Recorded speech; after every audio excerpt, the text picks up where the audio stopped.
श्री शिवाय नमस्तुभ्यम। राधे राधे दोस्तों, आप सभी का मेरे चैनल पर स्वागत है।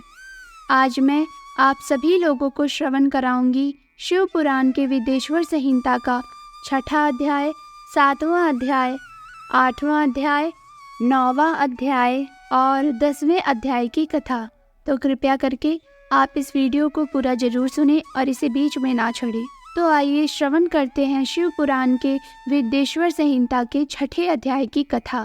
श्री नंदिकेश्वर बोले, पूर्व काल में श्री विष्णु अपनी पत्नी श्री लक्ष्मी जी के साथ शेष शैया पर शयन कर रहे थे।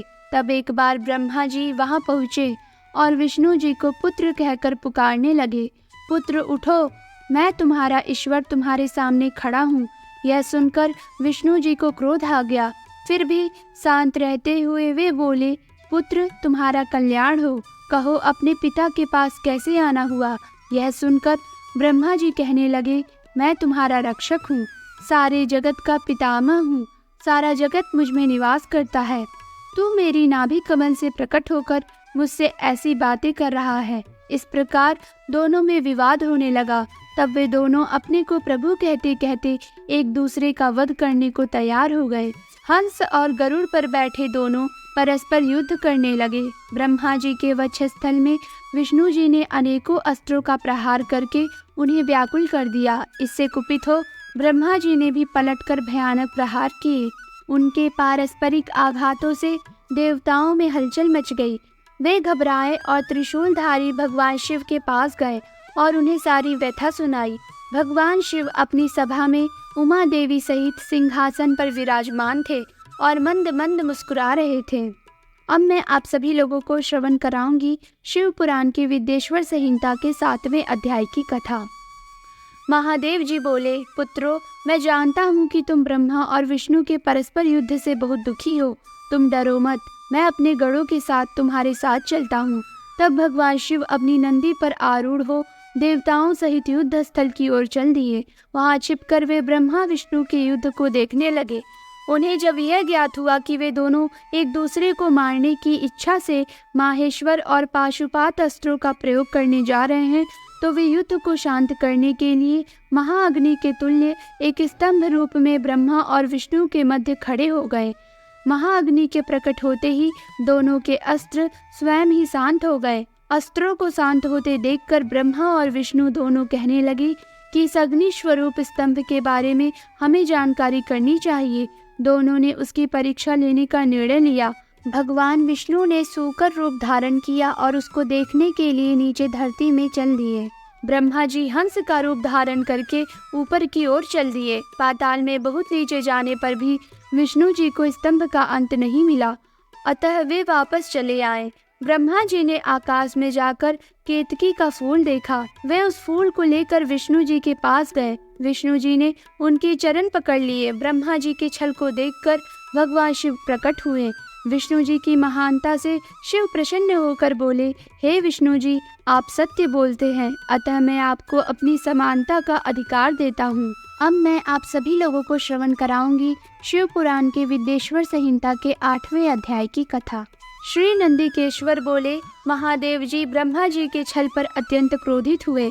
उन्होंने अपने त्रिनेत्र अर्थात तीसरी आँख से भैरव को प्रकट किया और उन्हें आज्ञा दी कि वह तलवार से ब्रह्मा जी को दंड दे। आज्ञा पाते ही भैरव ने ब्रह्मा जी के बाल पकड़ लिए और उनका 5वां सिर काट दिया। ब्रह्मा जी डर के मारे कांपने लगे। उन्होंने भैरव के चरण पकड़ लिए तथा क्षमा मांगने लगे। इसे देखकर श्री विष्णु जी ने भगवान शिव से प्रार्थना की कि आपकी कृपा से ही ब्रह्मा जी को 5वां सिर मिला था, अतः आप इन्हें क्षमा कर दे। तब शिव जी की आज्ञा पाकर ब्रह्मा जी को भैरव ने छोड़ दिया।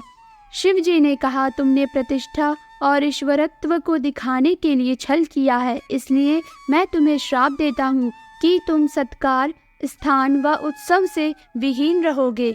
ब्रह्मा जी को अपनी गलती का पछतावा हो चुका था। उन्होंने भगवान शिव के चरण पकड़कर क्षमा मांगी और निवेदन किया कि वे उनका 5वां सिर पुनः प्रदान करें।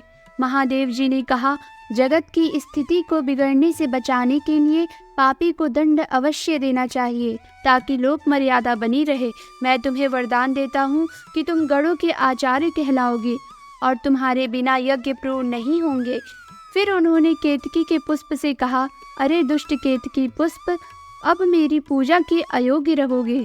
तब केतकी पुष्प बहुत दुखी हुआ और उनके चरणों में गिरकर माफी मांगने लगा। तब महादेव जी ने कहा, मेरा वचन तो झूठा नहीं हो सकता, इसलिए तो मेरे भक्तों के योग्य होगा। इस प्रकार तेरा जन्म सफल हो जाएगा। आइए अब श्रवण करते हैं शिव पुराण के विद्येश्वर संहिता के 9वें अध्याय की कथा।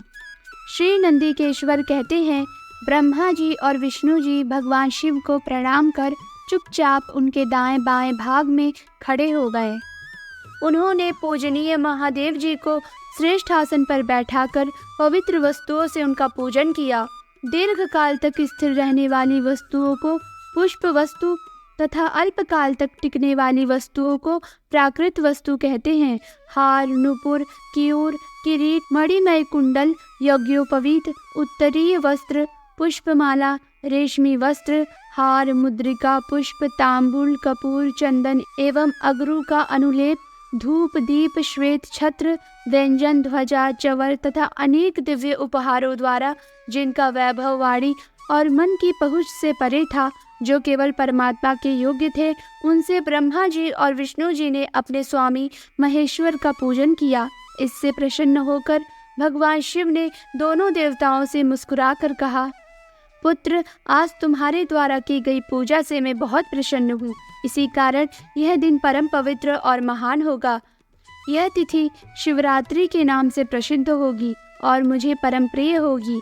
इस दिन जो मनुष्य मेरे लिंग अर्थात निराकार रूप की या मेरी मूर्ति अर्थात साकार रूप की दिन रात निराहार रहकर अपनी शक्ति के अनुसार निश्चल भाव से यथोचित पूजा करेगा, वह मेरा परम प्रिय भक्त होगा। पूरे वर्ष भर निरंतर मेरी पूजा करने पर जो फल मिलता है, वह फल शिवरात्रि को मेरा पूजन करके मनुष्य तत्काल प्राप्त कर लेता है। जैसे पूर्ण चंद्रमा का उदय समुद्र की वृद्धि का अवसर है, उसी प्रकार शिवरात्रि की तिथि मेरे धर्म की वृद्धि का समय है। इस तिथि को मेरी स्थापना का मंगलमय उत्सव होना चाहिए। मैं मार्गशीर्ष मास में आद्रा नक्षत्र से युक्त पूर्णमासी या प्रतिपदा को ज्योतिर्मय स्तंभ के रूप में प्रकट हुआ था। इस दिन जो भी मनुष्य पार्वती सहित मेरा दर्शन करता है अथवा मेरी मूर्ति या लिंग की झांकी निकालता है, वह मेरे लिए कार्तिकेय से भी अधिक प्रिय है। इस शुभ दिन मेरे दर्शन मात्र से पूरा फल प्राप्त होता है। यदि दर्शन के साथ मेरा पूजन भी किया जाए तो इतना अधिक फल प्राप्त होता है कि वाणी द्वारा उसका वर्णन नहीं किया जा सकता। लिंग रूप में प्रकट होकर मैं बहुत बड़ा हो गया था, अतः लिंग के कारण यह भूतल लिंग स्थान के नाम से प्रसिद्ध हुआ। जगत के लोग इसका दर्शन और पूजन कर सके, इसके लिए यह अनादि और अनंत ज्योति स्तंभ अथवा ज्योतिर्मय लिंग अत्यंत छोटा हो जाएगा। यह लिंग सब प्रकार के भोग सुलभ कराने वाला तथा भोग और मोक्ष का एकमात्र साधन है। इसका दर्शन, स्पर्श और ध्यान प्राणियों को जन्म और मृत्यु के कष्ट से छुड़ाने वाला है। शिवलिंग के यहाँ प्रकट होने के कारण यह स्थान अरुणाचल नाम से प्रसिद्ध होगा तथा यहाँ बड़े बड़े तीर्थ प्रकट होंगे। इस स्थान पर रहने या मरने से जीवों को मोक्ष प्राप्त होगा। मेरे 2 रूप हैं, साकार और निराकार। पहले मैं स्तंभ रूप में प्रकट हुआ, फिर अपने साक्षात रूप में। ब्रह्म भाव मेरा निराकार रूप है तथा महेश्वर भाव मेरा साक्षात रूप है। ये दोनों ही मेरे सिद्ध रूप है। मैं ही परब्रह्म परमात्मा हूँ। जीवों पर अनुग्रह करना मेरा कार्य है। मैं जगत की वृद्धि करने वाला होने के कारण ब्रह्म कहलाता हूँ। सर्वत्र स्थित होने के कारण मैं ही सबकी आत्मा हूँ। सर्ग से लेकर अनुग्रह तक जो जगत संबंधी 5 कृत्य हैं, वे सदा ही मेरे हैं। मेरी ब्रह्म रूपता का बोध कराने के लिए पहले लिंग प्रकट हुआ, फिर अज्ञात ईश्वरत्व का साक्षात्कार कराने के लिए मैं जगदीश्वर रूप में प्रकट हो गया। मेरा सकल रूप मेरे ईशत्व का और निष्कल रूप मेरे ब्रह्म स्वरूप का बोध कराता है। मेरा लिंग मेरा स्वरूप है और मेरे सामीप्य की प्राप्ति कराने वाला है। मेरे लिंग की स्थापना करने वाले मेरे उपासक को मेरी समानता की प्राप्ति हो जाती है तथा मेरे साथ एकत्व का अनुभव करता हुआ संसार सागर से मुक्त हो जाता है। वह जीते जी परमानंद की अनुभूति करता हुआ शरीर का त्याग कर शिवलोक को प्राप्त होता है, अर्थात मेरा ही स्वरूप हो जाता है। मूर्ति की स्थापना लिंग की अपेक्षा गौड़ है। यह उन भक्तों के लिए है जो शिव तत्व के अनुशीलन में सक्षम नहीं है। अब मैं आप सभी लोगों को श्रवण कराऊंगी शिव पुराण के विद्येश्वर संहिता के 10वें अध्याय की कथा। ब्रह्मा जी और विष्णु जी ने पूछा, प्रभु सृष्टि आदि 5 कृत्यों के लक्षण क्या है, यह हम दोनों को बताइए। भगवान शिव बोले, मेरे कर्तव्यों को समझना अत्यंत गहन है, तथापि मैं कृपा पूर्वक तुम्हें बता रहा हूँ। सृष्टि, पालन, संहार, तिरोभाव और अनुग्रह मेरे जगत संबंधी 5 कार्य हैं जो नित्य सिद्ध है। संसार की रचना का आरंभ सृष्टि कहलाता है। मुझसे पालित होकर सृष्टि का सुस्थिर रहना उसका पालन है, उसका विनाश ही संहार है। प्राणों के उत्क्रमण को तिरोभाव कहते हैं। इन सब से छुटकारा मिल जाना ही मेरा अनुग्रह अर्थात मोक्ष है। ये मेरे 5 कृत्य हैं। सृष्टि आदि 4 कृत्य संसार का विस्तार करने वाले हैं। 5वां कृत्य मोक्ष का है। मेरे भक्तजन इन 5 कार्यों को 5 भूतों में देखते हैं। सृष्टि धरती पर, स्थिति जल में, संहार अग्नि में, तिरोभाव वायु में और अनुग्रह आकाश में स्थित है।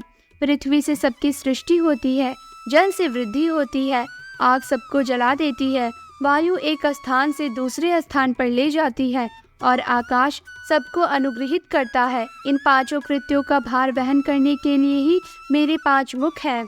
4 दिशाओं में 4 मुख और इनके बीच में 5वां मुख है। पुत्रों, तुम दोनों ने मुझे तपस्या से प्रसन्न कर सृष्टि और पालन 2 कार्य प्राप्त किए हैं। इसी प्रकार मेरी विभूति स्वरूप रुद्र और महेश्वर ने संहार और तिरोभाव कार्य मुझसे प्राप्त किए हैं, परंतु मोक्ष मैं स्वयं प्रदान करता हूँ।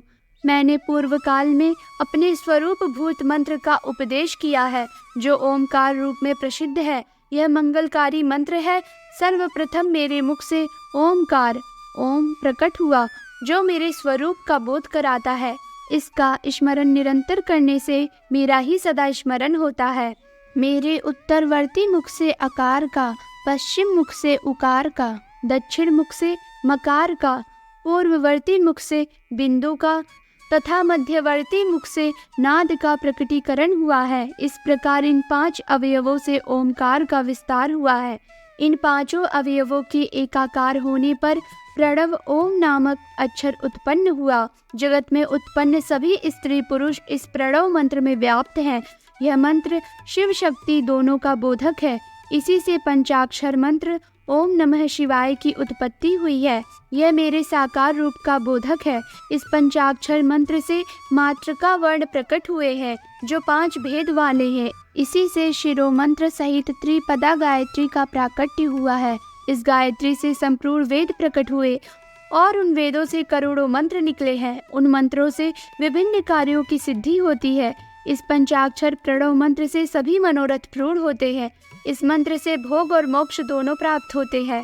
श्री नंदिकेश्वर कहते हैं, जगदम्बा उमा गौरी पार्वती के साथ बैठे महादेव ने उत्तरवर्ती मुख बैठे ब्रह्मा और विष्णु को पर्दा करने वाले वस्त्र से आच्छादित कर उनके मस्तक पर अपना हाथ रखकर धीरे धीरे उच्चारण कर उन्हें उत्तम मंत्र का उपदेश दिया। 3 बार मंत्र का उच्चारण करके भगवान शिव ने उन्हें शिष्यों के रूप में दीक्षा दी।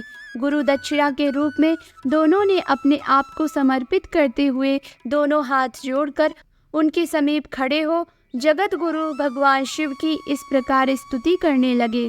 ब्रह्मा जी और विष्णु जी बोले, प्रभो, आपके साकार और निराकार 2 रूप हैं। आप तेज से प्रकाशित हैं, आप सबके स्वामी हैं, आप सर्वात्मा को नमस्कार है। आप प्रणव मंत्र के बताने वाले हैं तथा आप ही प्रणव लिंग वाले हैं। सृष्टि, पालन, संहार, तिरोभाव और अनुग्रह आदि आपके ही कार्य हैं। आपके 5 मुख हैं। आप ही परमेश्वर हैं। आप सबकी आत्मा है, ब्रह्म है। आपके गुण और शक्तियाँ अनंत हैं। हम आपको नमस्कार करते हैं। इन पंक्तियों से स्तुति करते हुए गुरु महेश्वर को प्रसन्न कर ब्रह्मा जी और विष्णु जी ने उनके चरणों में प्रणाम किया। महेश्वर बोले, आद्रा नक्षत्र में चतुर्दशी को यदि इस प्रणव मंत्र का जाप किया जाए तो यह अक्षय फल देने वाला है। सूर्य की संक्रांति में महाआद्रा नक्षत्र में एक बार किया प्रणव जप करोड़ों गुना जप का फल देता है। सूर्य की संक्रांति में महाआद्रा नक्षत्र में एक बार किया प्रणव जप करोड़ों गुना जप का फल देता है। मृगशिरा नक्षत्र का अंतिम भाग तथा पुनर्वसु का शुरू का भाग पूजा, होम और तर्पण के लिए सदा आद्रा के समान ही है। मेरे लिंग का दर्शन प्रातः काल अर्थात मध्याह्न से पूर्व काल में करना चाहिए। मेरे दर्शन पूजन के लिए चतुर्दशी तिथि उत्तम है। पूजा करने वालों के लिए मेरी मूर्ति और लिंग दोनों समान है, फिर भी मूर्ति की अपेक्षा लिंग का स्थान ऊंचा है, इसलिए मनुष्यों को शिवलिंग का ही पूजन करना चाहिए। स्थान ऊंचा है, इसलिए मनुष्यों को शिवलिंग का ही पूजन करना चाहिए। लिंग का ओम मंत्र से और मूर्ति का पंचाक्षर मंत्र से पूजन करना चाहिए। शिवलिंग की स्वयं स्थापना करके या दूसरों से स्थापना करवाकर उत्तम द्रव्यों से पूजा करने से मेरा पद सुलभ होता है। इस प्रकार दोनों शिष्यों को उपदेश देकर भगवान शिव अंतर्ध्यान हो गए। तो आप सभी बोलिए माता पार्वती और शंकर भगवान की जय हो, शिव पुराण की जय हो। तो आज आप सभी लोगों ने श्रवण की शिव पुराण के विद्येश्वर संहिता के 6वें अध्याय से लेकर 10वें अध्याय तक की कथा। अब इसके आगे की कथा मैं आपको दूसरे वीडियो में श्रवण कराऊंगी। आप कृपया करके नित्य रूप से इस परम पावन कथा का श्रवण अवश्य करें। अगर आपको हमारी ये वीडियो पसंद आई हो तो हमारी इस वीडियो को लाइक करें और इसे ज़्यादा से ज़्यादा शेयर करें। और ऐसी भक्ति कथा कहानी सुनने के लिए हमारे चैनल को सब्सक्राइब करें और कमेंट सेक्शन में ओम नमः शिवाय, जय गौरी शंकर की लिखना ना भूलें। तब तक के लिए राधे राधे, जय श्री हरि।